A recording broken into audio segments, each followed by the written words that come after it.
Hello, this is Memphis Communiversity. Today we are going to be practicing some AP Calculation Free Response questions, and today is our final video on Accumulation Free Response questions. Those include rate in, rate out questions, amount questions, things like that. And why is this one so hard? So this is difficulty 10 out of 10. We started from the very beginning when we just had a basic rate. We did basic rate in, rate out questions. We did piecewise functions throughout. We lost the use of a calculator at one point. But why is this one so much harder?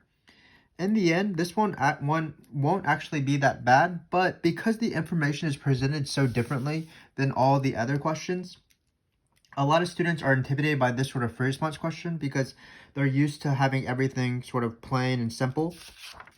But you'll see that even if the information is presented very weirdly, for example, in this case, we're going to have a graph when that is not normally the case, and the information will be asked in a very strange way, we'll see that we're going to be doing our normal sort of rules of the amounts at a time, over a time period, things like that, seeing whether things are positive or negative.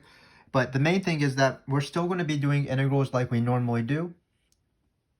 It's just going to be a little bit of change because we might be using this graph at some point. So let me read you this question. It does involve quite a bit of reading. So it says, during a time interval, water flows into a tank A at this rate right here. So that is given. That's lovely. That's going to be this upside down parabola. Then water flows into tank B at a rate of s of t. So s of t is a strange function. It's a piecewise function. So it looks like it's constant for the first part, and then it goes like this. So it's another kind of parabola, but it's a piecewise function. Both tanks initially have 20 gallons. Of course, we're going to use that when we do the amount formula, when we have 20 plus the integral of just this rate. Notice that there's no rate out here. So just keep in mind, this is not rate in, rate out. This is rate of a tank A, rate of a tank B, water flowing, no water is coming out. So when we do that amount formula, it'll be 20 plus the integral of either r or s. And then, of course, these are the functions. They intersect, and they don't even tell us the intersection point, which is kind of weird, but they intersect at some point C, and then they do give us this final intersection point. That's going to be 4.2019. So let's get along with the questions. The first few questions are actually going to be pretty easy because it's going to deal with the given function r of t and not, for example, this weird s of t. So let's get started. So the first question is not too bad, of course. It says, is the rate of the water flow into tank A increasing or decreasing at t equals 2?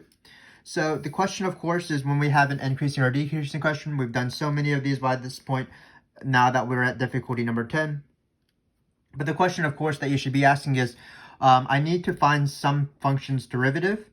Is this the derivative, the thing that's given, or should I take the derivative of this? Well, the rate of water flow is the rate of change of the amount of the water because there's no rate out. So if we wanted to see whether the water level was increasing or decreasing, what we would want to do is we would want to just plug in 2 into this function because this would be the derivative of the amount formula. But in this case, we want to see if the rate is increasing or decreasing. That is r of t. So what we want to do is actually take the derivative of r and plug in 2. Again, any function is increasing or decreasing when its derivative is positive or negative. So in this case, we don't want to see whether the amount of water is increasing or decreasing. We want to see if the rate of water, meaning r of t, is increasing or decreasing. So we are going to take the derivative of r, which happens to be r prime, and we're going to plug in 2, and then we're going to see if it's positive or negative. But we do have the use of a calculator here, so we're not actually going to find r prime. We're going to pull out our calculator here. I have Freddie. This is my friend Freddie. He's going to take this derivative for me. Of course, I'm going to be in radians because we're in calculus right now. So we have r of t right here.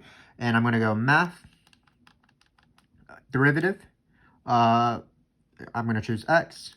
And then I'm going to type in this function. Let's see if I can do it correctly because I often struggle when I type into the calculator. I struggle a lot when I do math, but that really doesn't slow me down. I still try to go as best as possible. Still just try to learn and things like that.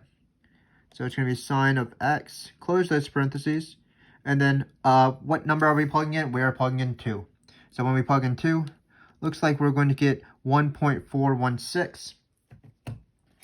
It's good to practice with units even if they don't ask it. I don't put units when they, it's 416, sorry, let me listen to what Freddie said. It's 4.416 if you can read that. But again, I don't put units if they don't ask me to, but because this is just practice, we can practice with the units. So R of T's units is gallons per minute. So R prime of T, what that would be gallons per minute squared when you divide by another time period. So it'd be gallons per minute squared. But again, we only care about that this number is positive. This number being positive shows me that the rate of water is going to be increasing because R prime is positive. So thus, rate of water flow, or water flowing into the tank, into tank A, is increasing. Just be careful with your increasing, decreasing questions. They do take a very short amount of time. Basically, you're either plugging into this or plugging in 2 into R prime. What you have to decide is which one should I do. And the rule is F is increasing when F prime is positive. So the amount would be increasing when R is positive. But in this case, we're trying to see whether the rate is increasing, and that's increasing if R prime is positive. So just be careful with those increasing, decreasing questions. Find the thing you want to find is increasing or decreasing, in this case R, and then see if that derivative, so we want to see if R is increasing or decreasing. So we find its derivative, see if it's positive or negative. The calculator actually did it for us, and then we're good to go. So this next question is our normal amount over time period question. Notice that it says from t equals 0 to t equals 5. So even if the tank initially has 20 gallons in it, we're not going to use that 20 gallons because the 20 gallons doesn't affect how much water flowed into the tank at from t equals 0 to 5. This 20 gallons, of course, affects the amount at a time, which will be a later question. But in this case, we don't even have to think about rate in and rate out. If there was a rate out, usually amount over time period, which is this question right here. Usually this would be, we would have to choose the integral of rate in or the integral of rate out. If flowed into would be rate in, leaked out would be rate out. But in this case, there's no leaking out, so all we're going to do is we're going to take the integral of this function right here, minus t squared. So it's going to be minus t squared plus 5t plus 4 minus sine of t dt. And we're going to plug in 0 and 5. So this question also wasn't bad. Just a nice little reminder of how to do amount over a time period. You don't add the number in the front. You just have rate in. This is the accumulation part of the accumulation free response question. The rate, the integral of the rate is the net change of the amount of stuff. So in this case, water. So it's going to be math integral. Of course, we don't have to do the integral, luckily, because we do have a calculator here and it is calculator friendly. So we're going to type 0 and 5. Hopefully you can read that. Not quite sure because I'm filming at night, so I don't know if the lighting is a little bit weird. So hopefully it's not too bad. Already struggling typing this in as normal. So it's going to be plus 5x plus 4 minus sine of x dx. Looks like we are going to get 40.117. So we can write 40.117. So this is 40.117. Of course, if it said round to the nearest whole number and include units, we would change this to 40 gallons because that is the units of water in this case. So again, not too bad. These two questions are pretty standard. This is not why this is difficulty number 10. These questions are more difficulty 2, 3, 4 level. Just a standard, seeing if something is increasing or decreasing, and also finding the amount over time period. So what's going to be hard, of course, is this question right here when we involve tank B, because tank B, we don't even know what the function is, so that's why it's going to be quite confusing. So let's see what it says. It says during the time interval, water flows into I guess I didn't write it what it should say, but into tank B at a constant value of 9. Remember that it wasn't liters per hour, so I don't know what I'm doing here. It was gallons per minute. So I'm struggling with the question. But hopefully when you read your own questions on your teachers or the AP exam, they'll be better written than what I've written. But let's start over. During the time interval 0 to C, we don't know what C is, water flows into tank B at a constant rate, so just a straight horizontal line, at 9 gallons per minute. Find the difference between the amount of water in tank A versus tank B. So before we start, we can just already write the amount at a time. So I'm going to treat these questions differently. I'm just going to find the amount of water in tank A because I have a formula for that. And then I'm going to find the amount of water in tank B. It'll be a similar formula with a different function. And then I'll just subtract the answers at the end. So that's how I'm going to do this question. So let's write the amount formula. It will be A of T. Actually, we're going to plug in C, so we can already put A of C. Then it's the initial. So the initial is going to be 20 gallons for both tanks. So it's going to be 20 plus. So this is, of course, the fundamental theorem of calculus. The given time is 0. Like usual, sometimes the given time isn't 0, but in this case, it was the word initially at time is equal to 0. And then we're going to plug in C. Whatever C is, we still haven't solved for it. And in this case, we're going to plug in this rate right here. So it's going to be R of T. We can change it to X if we want to. It doesn't really matter what your variable of integration is. This is going to be the amount of water at a time, at time equals C, in tank A. We can write as specific as possible. So again, this is just the fundamental theorem of calculus. Again, when you do rate in minus rate out, you'll see a very similar formula. If you've been watching our videos, it will be the initial amount plus the integral of rate in minus rate out. But there is no rate out here, so it's just the integral of rate in. Again, amount at a time is affected by the initial. Basically, you want to find the net change from 0 to whatever time you want, and then add the initial, and that will be your amount formula. There will be a similar amount formula for tank B. It's going to be B of C is equal to 20 plus the integral of 0 to C. Whatever this mysterious number C is, we'll solve that later. But it says that in tank B, the rate is just a constant rate, 9. It's this constant line right here, 9. So what we're going to do is we're just going to plug in 9. We can write dx or dt. And it just so happens to be that the rate is just 9. That's perfectly fine with me. It'll be easier to type in the calculator. So really all we have to do is find C. Even if this question is worded a little bit differently, why are they not telling me the C, whatever, I'm going to be able to find C, and then I'm going to be able to plug these in. So this question wasn't too bad. Still was our typical amount formula. So how do we find C? That's the question. Well, notice that R of T in the line y equals 9 intersects these two functions, S of T and R of T, intersect at this point. That's going to be our C. So what we need to do in our calculator is we're going to set this guy right here to be equal to 9. So let's do that. So I'm going to go to calculator, clear out everything that was previously there, minus x squared. So I'm typing in this rate right here, plus 4 minus, always typing it wrong. Let me try it again.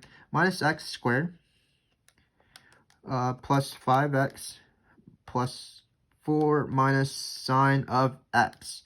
So that's my function. I'm also going to plot the function 9 because it's right here. I'm going to press enter. Notice that our window, basically the entire interval is 0 to 5. That will tell me how much to zoom in with the window settings, not with the zoom button. So I'm going to do negative 0.4. That's good enough, but I'm going to change this to 5.2-ish. So we're going to hit graph. So there's my function. It's going above. Just barely makes it in the picture. That's fine. And then t equals 9 is right there. So keep in mind that when t equals 9 here, this is not the best graph, of course. This point is further than what it actually is in the real graph. But keep in mind that this function, s of t, is only 9 from here to here. But that's fine. We don't care about this intersection point because once you get past the first intersection point, the rate out becomes a different function. It becomes this weird little parabola thingy. So I'm going to zoom up a little bit with the window settings. I'm going to go to 12 instead because I can see the intersection point a little bit easier. So let's do that. And looks like that's the intersection point we want. So let's go find that little guy. So it's going to be second calc. We're going to go to intersect, of course. First curve, somewhere right here. Second curve on this guess. And it looks like we are going to get 1.9374. So that's how we found the C. Let's put this sideways. Maybe that'll be fun. C is equal to 1.93744464, whatever. So now we have it.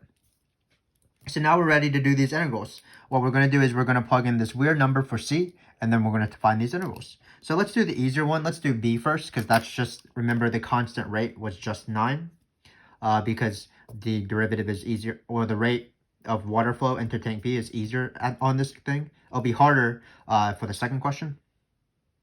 So we have our calculator here. I'm going to go to math. I probably shouldn't have cleared what I just cleared because I have to retype that function in, but that's fine. We're going to go 20. The C number is this weird number that written sideways. So if you need to turn your head, do that. So it's 1.9374464.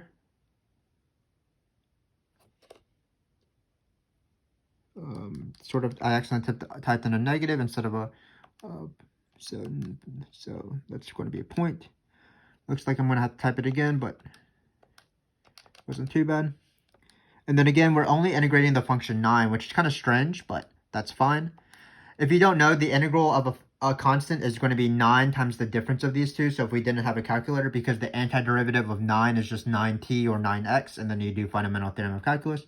So it's just 9 times this number right here, actually. But we have a calculator, so we might as well type it in. It looks like it's going to be 17.437. Remember, though, we do have to add 20 because that's the initial amount. So that's going to be 37.437 gallons in this case for B. Now we are going to type in A. So A is a little bit harder. The function is a little bit harder. So let's turn back to see what the function was. The function was this guy right here. So it's minus x squared plus 5x right here plus 4 minus sine of x. Looks like we typed in the function. We're going to hit enter. And we get 13.351. But again, we do have to add 20 because we do have to add 20, of course, because that's the initial amount. So this was the net change from 0 to this weird number C. So we have to add 20 to find the amount at t equals C. Hopefully that makes sense. Looks like it's 33.351. So again, when I did this question, I needed to find the difference between the amount of tank A and tank B, but I didn't do it all at once. I found the amount at tank A and then find the amount at tank B. So all we have to do is subtract this guy from this guy, or the other way around. So it's going to be, let's scroll up to find this 37 number, subtract off this 33 number. Looks like we are good to go. It's going to be 4.086. So the answer, the difference is 4.086 gallons when we subtracted this number from this number. So again, this question was a little bit hard. It did review the most important formula amount at a time. Why was this hard? Well, we have 2 amount formulas, 1 for each tank. That's not too bad. For each tank, it's always the initial plus the integral from 0 to whatever number you want to find the amount at. But what was weird is that they didn't tell me to find what time this was. They didn't say find the amount of water at t equals 5, for example. They said t equals C. So,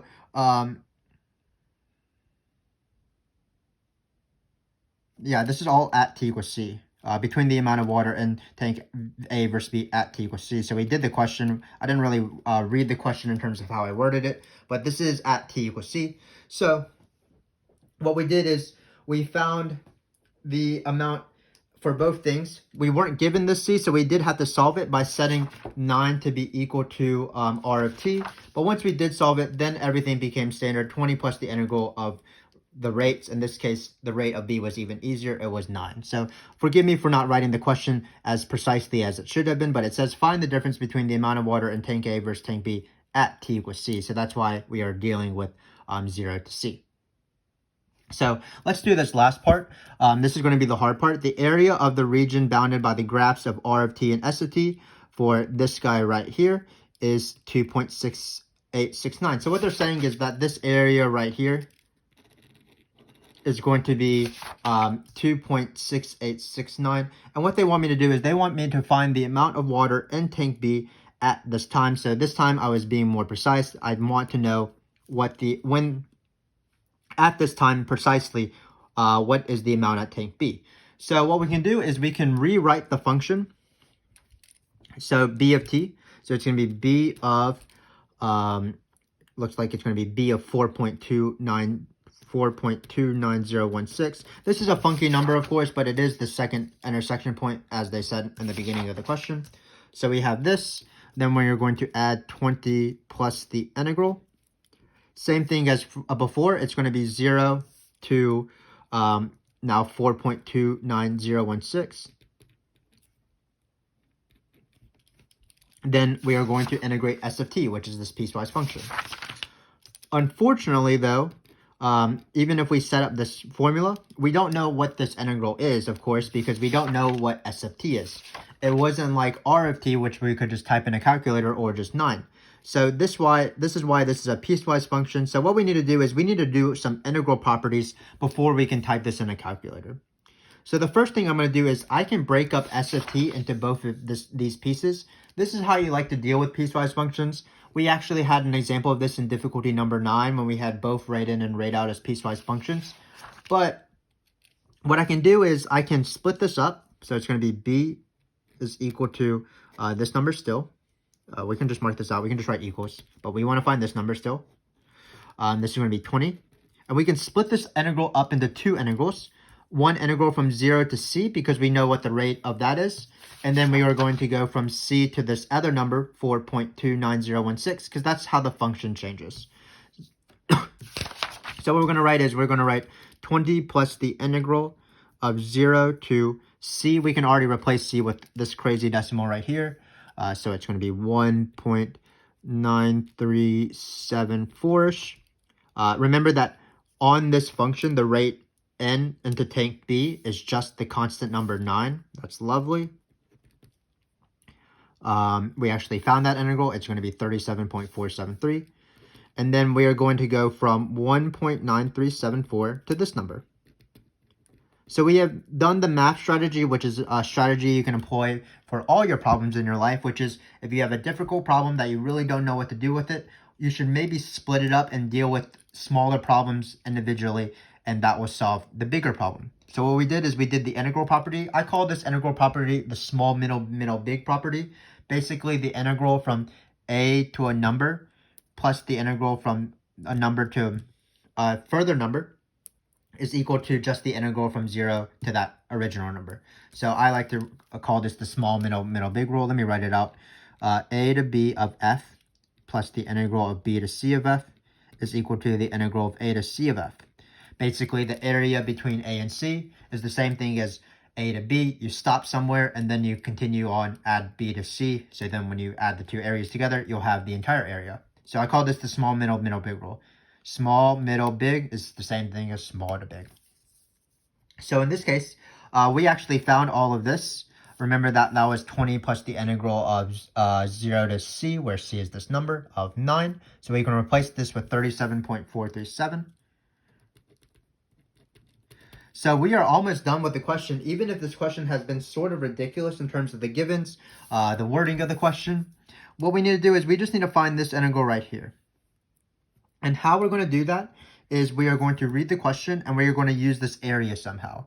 So this is a preview of maybe a lesson you haven't seen. But when you have the area between two functions, it's going to be the integral of the top function minus the bottom function in between the intersection points. So in this case, the area, which is given as 2.6869, is equal to the integral of your intersection points. So in this case, it is exactly what we want.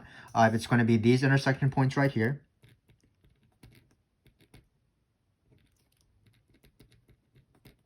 Then we are going to do rate the top function minus the bottom function. In this case, the top function was r and the bottom function was s. So it's going to be r of t minus s of t. And this is this integral right here. So basically what we just need to do is we need to find the integral of s of t. We can split up this integral because it has the same limits, and we can split it up in terms of this function. So what we're going to do is we're going to use the area. We're going to try to find the integral of r of t. And then once we find that, we will be able to find s of t. The integral of s of t, the thing we want to find, because we'll just have an equation. So again, this question is so hard. I have to find the integral of rate n but I'm letting the question lead me. I'm listening to the question and seeing what I need to do. So I set up this formula. I saw it's a piecewise function, so I just split it up. I'm not thinking very much. I'm just letting the problem lead me. Then it looks like I have to find this. So I'm like, how in the world am I going to find this when they don't give me a function for S of t? So what I do is I'm going to use their given, area. Well, how does area relate with S of t? Well, area is going to be the integral of top minus bottom. That's going to have, so the top function is r of t minus the bottom function in this case, which is S of t. So that integral is going to have the integral I want, the integral of S of t. So that's what I'm going to use. So again, we can isolate this integral. What we can do is we can split it up. So it'd be the integral of r of t minus the integral of S of t. We can bring the integral to the other side and then subtract over this number. So you're going to get this in the end. This integral that we want, 1.9374. I believe this is a 4, even though it looks like not a number. And then we have this number right here.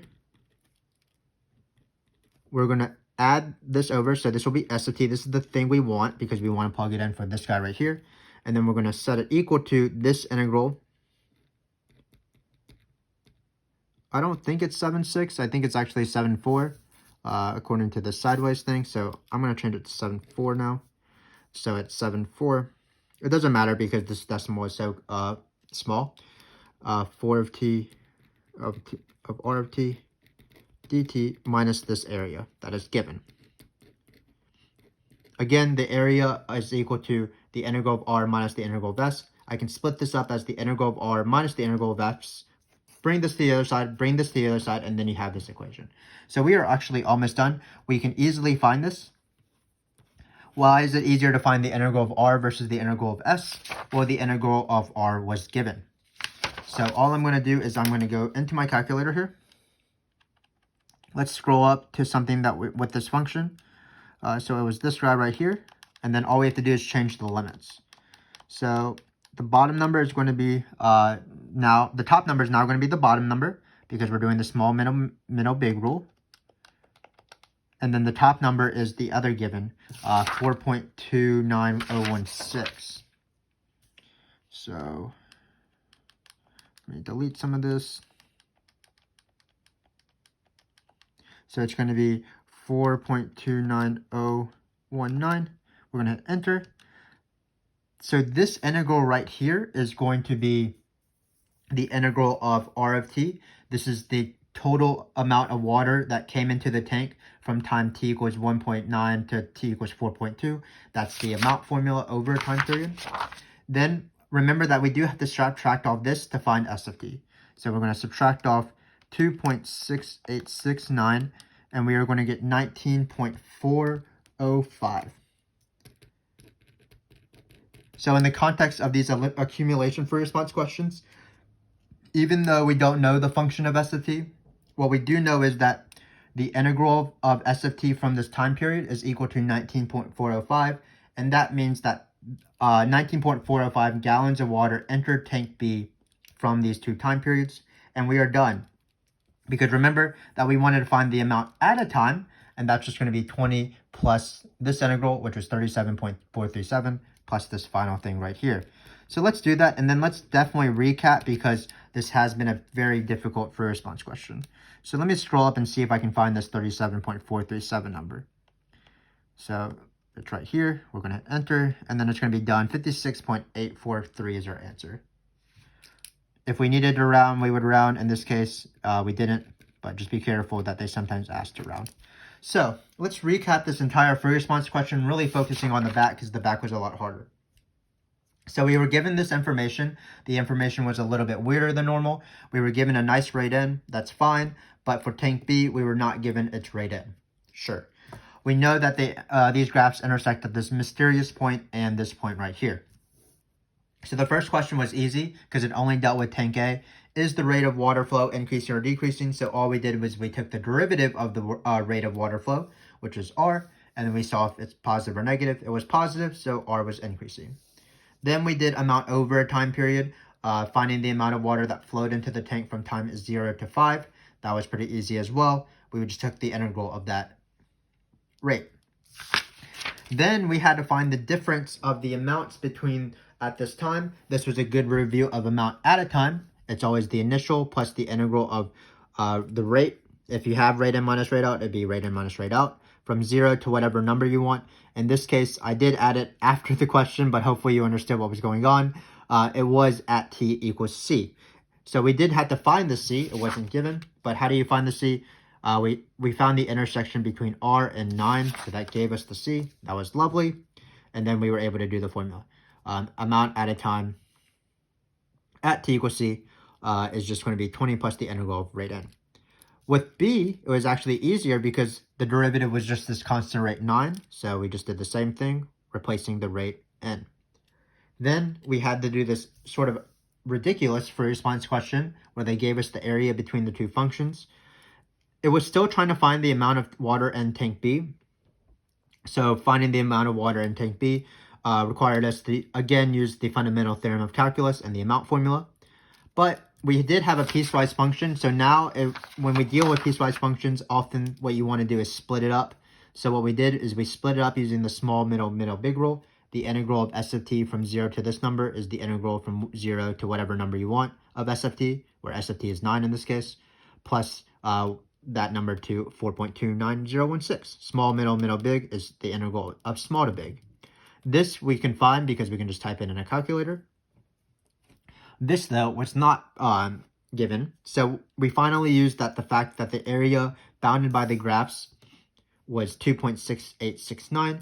Area is the integral of the top function minus the bottom function. So it's going to be r of t minus s of t. What we could do, though, is that we could actually find the integral of r of t because in the beginning r of t was given. So we can use this formula to find the integral we want, the integral from this number to this number of s of t. And then finally, we did that, and we were able to find the answer. So, wow, this has been sort of a ridiculous free response question. They probably won't ever ask a free response question like this, but it's a good practice in terms of doing things when the givens aren't normal. This question would have been very easy if they said r of t is this, s of t is this, then just go and right ahead and do the questions. But in this case, they gave us some weird information about s of t. But notice that throughout this free response question, even if this is a weirder question, even if this is difficulty number 10, we still stuck to our rules. Especially on the back for this b function, we still did amount at a time using that formula. And then when things came awry and we had to find certain things, we just used the givens. So it is good practice. When something is presented to you that you don't know and you're confident that you learned the material because you practiced either with us or without us, you practiced on your own, you studied, then just trust your own instincts. Follow the question, use the rules that you know, use the formulas that you know, and if you ever need to find something, you need to let the question lead you through it. For example, they gave me area. Why did they give me area? Well, it will help me find the integral of s of t in this region. So hopefully this has been a useful exercise for you. I apologize for not writing the full question down for part C because I didn't write at time is equal to C, sort of coincidentally. But hopefully this was still a useful exercise for you. This is actually the end of our series on accumulation free response questions 1 through 10. Again, it's probably not going to be like this level. If you want to go back to watch our difficulty number 2 video where we introduced rate in minus rate out, that's probably going to be more likely to be on the AP exam. But again, it's nice to do these challenges every once in a while. And of course, once we are done with this series, you can watch our other series on every other free response question topic, like, for example, area and volume, if you want some practice on that. But thanks for joining me. I felt that this was a pretty good challenge, and I enjoyed sort of solving it with you guys. We want you guys to succeed. That's why we did these videos. So hopefully you continue watching these videos. We do appreciate your support. And go watch those other free response questions videos on area and volume, particle motion, BC stuff like parametric and things like that if you are struggling with those topics, and I'm sure you will improve. But thanks again for watching, and goodbye.